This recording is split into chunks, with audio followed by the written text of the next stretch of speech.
네, 안녕하세요. 이상화 세무사입니다. 네, 안녕하세요. 박정수 세무사입니다. 네, 저희가 지난 두 편을 찍고 나서 네네. 난리가 났습니다. 아, 난리가 났습니까? 네. 반응이 아주 뜨겁고 이럴 줄 알았는데 역시나 네. 많은 분들이 이런 케이스들이 상당히 많이 있다라는 부분이 있는 부분인 거예요. 네네. 그래서 오늘은 지난 시간보다 조금 더 디테일하게 아니면 네. 조금 더 다른 각도로 준비를 하게 되었던 부분인 거고요. 네. 어떤 방식으로 조사가 일단 선정이 되고 나면은 국세청에서 어떤 시각에 대해서 들어올지 네. 이 부분은 어떻게 대응하는 게 좋은지에 대해서 좀 준비를 해봤다. 네, 맞습니다.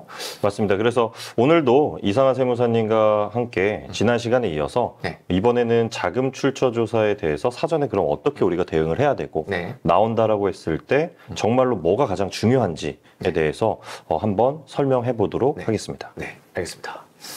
자, 자금 출처 조사는 재산을 취득했을 때 자금 출처를 입증하지 못하는 경우에 증여세를 추징하기 위해서 일단 나오는 케이스에 해당을 하는데 네네. 문제는 증여세를 추징하러 나왔는데 보다 보니까 맞습니다. 사업소득 누락을 찾은 거예요. 네. 이런 케이스에 대해서 증여세 조사를 나와서도 소득세를 추징할 수 있는지 네. 이게 법에서 문제가 없는지 네. 과잉조사에 해당하는지는 않는지 네. 이런 부분에 대해서 좀 질문을 드려보는 바입니다.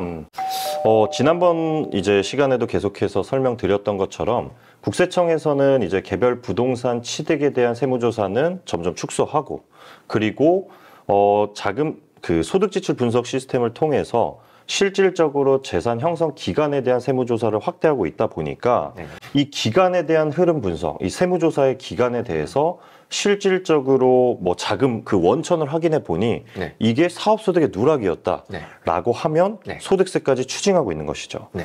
그래서 이렇게 사업과 관련돼서 소득세가 추징당하거나 법인세까지 추징당하는 케이스가 한 두 가지 케이스가 있는데 네. 첫 번째 케이스는 이제 본인이 사업을 운영하면서 네. 매출 누락 혐의 금액이 밝혀진 거죠. 네. 그러면서 이제 부동산을 취득했고 원천을 밝혀보니까 이게 매출 누락이다. 네. 이러한 케이스가 첫 번째 케이스가 있고 네. 두 번째 케이스가 정말 막대한 세금이 추징되는 케이스인데 사업체를 운영하고 있는 부모님이 네. 여기서 누락된 자금을 뭐 어린 자녀나 자녀분들에게 이제 증여, 뭐 현금 등이나 예금으로 증여를 하고 네. 이 자녀분들에게 이제 자금 출처 조사가 나와서 이 자금 원천을 확인해 보면 이 증여받은 금액에 대해서도 증여세가 부과될 뿐만이 아니라 이 부모님의 사업체에 대한 조사까지 확대되는 케이스도 있었습니다. 그렇죠. 네네. 예를 들어 조금 더 디테일하게 질문을 한번 드려보면은 네. 부친이 매출을 누락을 했고 네. 거기서 발생된 현금을 네. 설사 자녀한테 세금을 신고하고 증여세 신고를 하고 네. 줬다 하더라도 그 원천으로 부동산을 샀다라는 부분인 거죠. 그렇죠. 그렇다 하더라도 이 조사 기간 내에 부친의 매출 누락에 대해서는 걸릴 수 네. 있다는 얘기예요. 맞습니다. 맞습니다. 네네. 그래서 자녀가 부동산을 사지 않았다라면 이 현금은 분명히 마늘밭에서 그대로 잠자고 있었을 텐데. 그렇죠. 국세청에 포착이 안 됐을 수도 있는 상황인 거죠. 네네. 근데 부동산을 삼으로써 부친의 매출 누락까지도 걸리게 되는 케이스. 그리고 많은 분들이 좀 착각하는 케이스가 있더라고요. 네. 5년만 지나면 다 문제 없다라고 생각하시는 분들이 많은데 네네. 이 제척 기간이라는 게 그렇죠. 다 다르지 않습니까? 근데 뭐 무신고된 부분에 있어서는 뭐 과소신고했다라고 해서 5년만 문제가 뭐 5년만 지나면 문제가 없다라고 하지만 이게 굉장히 명백하고 중대하게 탈루를 하거나 네. 적극적인 방법으로 이제 매출 누락이 된 부분은 제척 기간이 10년까지도 늘어날 수 그렇죠. 있다라는 거죠. 네네. 그래서 5년뿐만이 아니라 10년 이전까지도 충분하게 고려를 하고 대응을 해야 되는 부분인 거죠. 10년 전에 무슨 일이 있었는지 기억하십니까? 아, 그거 지금 1, 2년 전 뭐 한두 달 전도 기억이 안 나는데 어떻게 기억하겠습니까? 10년 전까지. 결론적으로는 국세청을 이길 수 없다는 내용이에요. 맞습니다. 네. 그렇기 때문에 철저하게 준비를 해서 기록을 해놓지 않으면은 네. 이 다음의 행동을 어떻게 해야 될지가 예측이 불가능해지는 시대로 살아가고 있다. 맞습니다. 이렇게 보시면 될 것 같고요. 그러면 증여세 조사 나와서 사업체까지 추징을 한다. 이건 좀 가혹한 조사 아니냐. 아까 전에도 이제 말씀을 드렸던 부분이 네. 있는 거고요. 근데 물론 그렇게 생각하실 수 있지만 이제 국세 기본법에도 규정되고 있고 네. 국세청에서도 당연히 이제 무조건 조사가 나와서 사업소득 누락이네. 무조건 뭐 과세를 한다가 아니라 실질적으로 국세청에서 자금 출처 조사를 하면서 원천을 확인해 보니 여기에 대한 매출 누락 혐의가 너무나 중대하고 그리고 진짜로 명백한 경우에 한해서는 이 세무조사를 확대할 수 있다는 거죠. 그렇죠. 네, 이 증여세 조사를 나와서 실질적으로 소득세나 법인세 조사까지도 확대를 해서 네. 과세를 할 수 있고 이제 최근에 기사에서도 실질적으로 이러한 국세청에서 공표한 자료에 따라서도 가능한 부분, 가능성을 이제 염두에 둬야 된다는 말입니다. 예전에는 이렇게 확대 안 하지 않았습니까? 암암리에. 암암리라기보다는 한 뭐 증여세로 추징하고 그냥 그 정도에서 넘어가는 케이스들도 있었겠죠. 근데 요즘에 이제 젊은 조사관님들 보면은 굉장히 이제 타이트하더라고요. 맞습니다. 맞습니다. 얄짤없고 아주 뭐 조선 혁객 같은 느낌. 너무 이제 딱 원리 원칙에 입각하셔서 이제 진행을 하시다 보니까 그게 또 맞는 거죠. 그래서 그게 이제 맞는 건데 여기에 대해서 많은 분들이 연세도 많으시고 예전에 조사를 한번 맞아보신 분들이 쉽게 생각하시는 게 그게 이제 문제라는 거죠. 라떼는 말이 여기서 또 나온다. 맞습니다. 쉽게 생각하시면 절대 안 된다. 그럼 결론은 안 나오는 게 제일 중요한 거네요. 안 나오는 게 제일 중요한 거죠. 그래서 지난 영상을 또 찾아보시면 어떻게 하면 안 나오는지 저희는 답을 드렸는데 모르겠다. 언제 줬냐 이렇게 얘기하시는 분들이 있더라고요. 개별 문의 주시면 됩니다. 개별 문의 주시면 저희가 진단해드리도록 하겠습니다. 알겠습니다. 또 다음 내용 보시면은 일단 세금 차이가 다르나요? 뭐 증여세로 추징되는 거하고 사업체 조사까지 받는 거하고 추징되는 세금 차이가 뭐 클 수 있을까요? 상당히 차이가 나는 케이스가 존재합니다. 그러니까 일반적으로 상속세나 증여세 같은 경우도 증여세율 자체가 뭐 최고 구간이 50%라고 생각할 수 있지만 우리가 앞서서 뭐 1편, 2편에서 설명드렸던 것처럼 부족 금액이 10억이라고 할게요. 이 10억에 대해서 증여로 이제 세금이 추징되게 되면 가산세가 포함되더라도 한 3억 정도 이런 세금이 예상이 되는데 반면에 이게 만약에 개인 사업자가 매출 누락 혐의로 10억 원의 부족 금액이 추징된다라고 하면 이 종합소득세 뿐만이 아니라 개인 사업자로 가정하면 종합소득세뿐만이 아니라 부가가치세 그리고 만약에 이게 소비자 업종이었다라고 하면 현금 영수증, 미발급, 과태료 지금은 가산세지만 과태료까지 추징이 되면 최대 이 누락 금액의 80% 또는 90%까지도 추징되는 케이스가 생깁니다. 그래서 세금이 2배 이상 차이가 나게 되는 거죠. 2배, 3배 이렇게 차이 날 수 있다는 거죠. 맞습니다. 그래서 예전 자꾸 생각하시다 보면은 굉장히 큰일 날 수 있는 상황에 해당을 할 수 있다라는 부분을 말씀을 드리는 바이고요. 그렇다면 자금 출처 대상에서 제외될 수 있는 방법이 있을까요? 이 부분에 대해서 많은 분들이 열광을 하더라고요. 맞습니다. 이게 말씀이 많을 것 같은데. 이제 유튜브나 실제적인 저도 이제 여기 채널 강의를 준비하면서 자금 출처, 증여 추정 배제 기준으로 많은 설명을 하시는 분들이 있는데 저는 결론적으로 사실상 이게 의미가 없다라고 말씀을 드리고 싶습니다. 이게 왜 의미가 없냐면 현행 상속세 및 증여세법에서 규정하고 있는 자금 출처 배제 이 기준 금액이 너무나 현실 반영이 안 돼 있다라는 거죠. 뭐 한 20년 전에 나온 규정. 그렇죠. 지금 이제 뭐 30세 미만은 5천만 원, 뭐 40세 이상인 경우에는 이제 3억 원 이상을 취득을 하면 전혀 뭐 증여 추정하지 않겠다라는 기준인데 지금 이제 다들 아시다시피 수도권의 집값의 중위 가격이 한 10억이 넘었습니다. 그러니까 뭐 수도권의 오피스텔도 제대로 취득하지 못하는 이런 기준이라는 거죠. 그래서 사실상 자금 출처에서 제외될 수 있는 이런 방법은 없다. 그리고 이제 증여 추정 배제되는 금액은 없다. 의미가 없다라고 말씀을 드리는데 이제 근데 제가 강조드리고 싶은 부분이 자금 출처 조사에서 해당되지 않기 위한 이제 유일한 방법은 이제 부동산 취득을 하려고 하는 본인 또는 이러한 자녀의 이 상황에 따라서 실질적으로 그 이전의 재산 형성을 내가 어떻게 했는지 이러한 분석을 통해서 합리적인 의사결정을 하는 게 굉장히 중요하다는 거죠. 합리적 의사결정을 해야 되는데 다들 어떻게 하냐면 감정적 의사결정을 한다. 나는 안 나올 거야. 그거 플러스해서 우리 엄마한테 받은 돈도 예전에 받은 거니까 이건 내 거. 맞습니다. 친구한테 누구한테 받은 것도 내 거. 그렇게 해서 그걸 주식 투자해가지고 돈 벌었으니 다 내 거. 그렇죠. 이게 계좌이체 다 내 거다라고 생각합니다. 부모님이 아니라 다른 사람 명의로 들어왔으니까 이건 문제 없다라고 생각을 하는 거죠. 들어왔으니까 이거는 문제 없다. 맞습니다. 자의적으로 판단을 해버렸습니다. 이게 납세자분들의 가장 큰 특징이 본인의 기준으로 이제 유리한. 그렇죠. 유리하게 이제 생각하시려고 하는 경향도 있고 또 실질적으로 요즘에 얼마나 많은 정보가 있습니까? 그래서 인터넷에서 이렇게 찾아보셨던 이런 내용으로 오해하고 계신 분들이 굉장히 많다라는 거죠. 유리하게 해석을 해버리는 거죠. 이게 아다르고 어다르잖아요. 이 한 끗 차이에서 될 수 있다, 네. 된다라고 그냥 인지를 해버리는 거죠. 그렇죠. 네.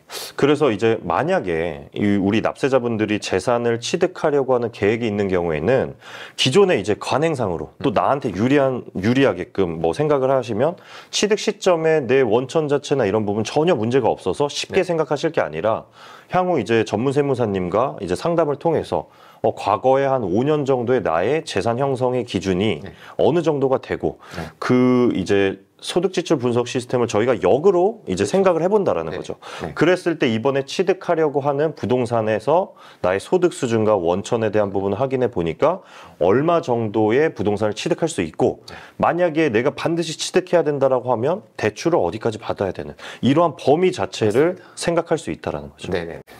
어떤 분들은 대출을 이제 난 돈이 있으니까 대출을 안 받으려고 해요. 네. 근데 세무조사를 위해서는 돈이 있어도 대출을 받아야죠. 맞습니다. 이자 아까워도 받아야죠. 맞습니다. 이게 저희는 상식인데 일반인들은 상식이 맞습니다. 그래서 우리가 볼 때는 무리하게 부동산을 취득하고 있는데 네. 납세자분들이나 일반 분들 같은 경우는 나는 전혀 문제 없어 라고 하면서 의사결정을 하고 있는 게 네. 가장 큰 문제다라고 맞습니다. 말씀드리고 싶습니다. 다음 페이지 보시죠. 네네. 그럼 일단은 본인과 자녀의 상황에 대한 정확한 분석이 일단 중요하다고 말씀을 주셨고요. 네네. 그리고 이제 재산을 취득하려는 계획이 있는 경우에는 네. 뭐 기존의 관행적인 취득 시점에 대한 분석뿐만 아니라 과거 5년치 맞습니다. 이렇게 또 중요하다고 말씀을 주셨던 부분이 있습니다. 맞습니다. 그리고 뭐 추가로 더 중요하다고 생각하시는 분이 있을 것 같은데요. 네네. 또 말씀 주실 부분이 있을까요? 많은 이제 실제적인 얘기들을 이렇게 공개된 유튜브에서 전부 다 말씀드리기는 정말 어렵겠지만 제가 생각했을 때 가장 중요한 부분은 바로 납세자에게 맞는 대안 네. 그리고 대응 전략을 구비해야 된다는 겁니다. 근데 일반적으로 많은 우리 이상한 세무사님도 상담을 하시다 보면 수많은 납세자들에 대한 상황이 각각 다르지 않습니까? 다 다르죠. 그럼 이 다른 상황에 맞는 솔루션이나 네. 대응 방안, 전략이 나와야 되는데 일반적으로 많은 분들이 그냥 쉽게 생각하고 있다는 거죠. 네. 예를 들어서 차용증, 요즘 차용증에 대한 질문도 정말 많이 받으실 그렇죠. 거고 그거 찍을 거잖아요. 네, 일반적으로 여기에 대해서 실제적으로 특수관계인 간의 작은 거래를 하면 이제는 대부분의 사람들이 차용증을 쓰고 있으면 네. 차용증을 쓰고 뭐 이자를 지급하면 전혀 문제가 없다라고 네네. 생각을 하고 있습니다. 그렇죠. 하지만 이게 만약에 미성년자 간의 차용증을 쓴다거나 네. 소득이 없는 사람 간의 차용 쓴다면 이게 과연 국세청에서 인정하냐 말이죠. 그렇죠. 하지만 많은 사람들은 전혀 문제 없다라고 생각하시는 분들이 많습니다. 적어도 절반 정도의 생각을 해줬었으면 좋겠어요. 너무나 안 된다라는 말도 좀 그런 그렇죠. 안 좋은 그렇죠. 말인 것 같고요.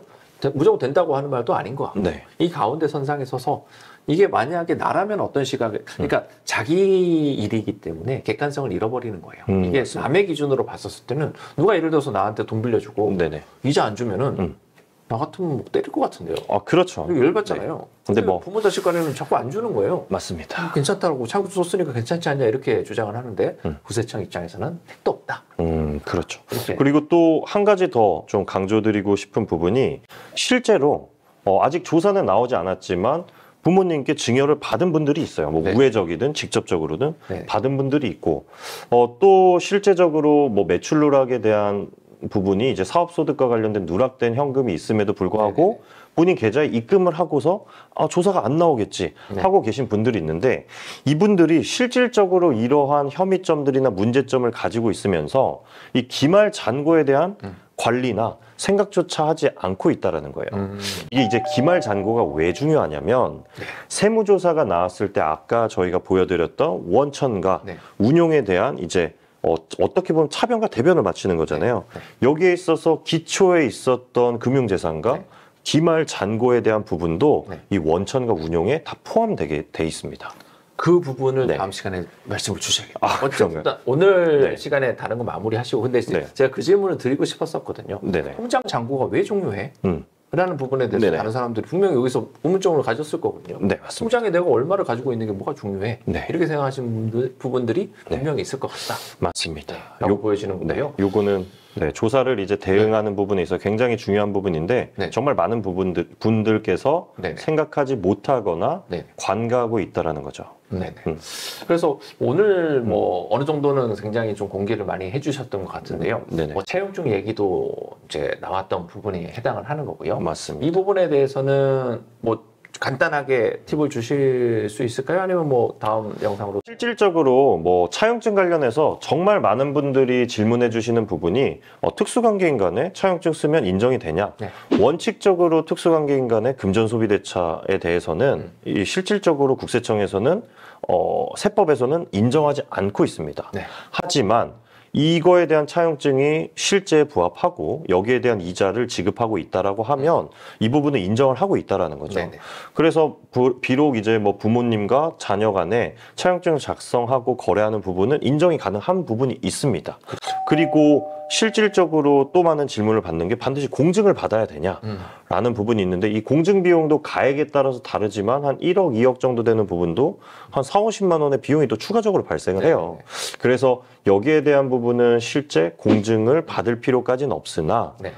실제적으로 월 단위로 뭐 이자를 지급해주고 네. 연 단위보다 월 단위가 좋고 공증을 받을 필요는 없더라도 실제 거래 내역을 통해서 실질 차용증임을 입증하는 게 중요하다. 네. 요 정도 간단하게 좀 말씀드리고 싶습니다. 간단하게는 말씀을 주셨지만은 이 내용을 가지고 또 이게 뭐야 이렇게 생각하시는 분들이 분명히 있고 저조차도 조금 더 구체적으로 질문하고 싶었던 부분이 분명히 있습니다. 네네. 그래서 그 부분에 대해서는 다음번에 다음번에 또 불러주시는 건가요? 그러게 저 생명을 자꾸 연장을 하시는 또 재주가 있어요. 감사합니다. 네. 일단 3회차 확보했고 네네. 4회차 이제 거의 이제 나올 거로 유력해집니다. 맞습니다. 네. 네네. 다음번에 또 찾아뵙는 그날까지 건강하게 잘 계시길 바라겠습니다. 네, 감사합니다. 네, 저는 이상화 세무사였습니다. 네, 저는 박정수 세무사였습니다.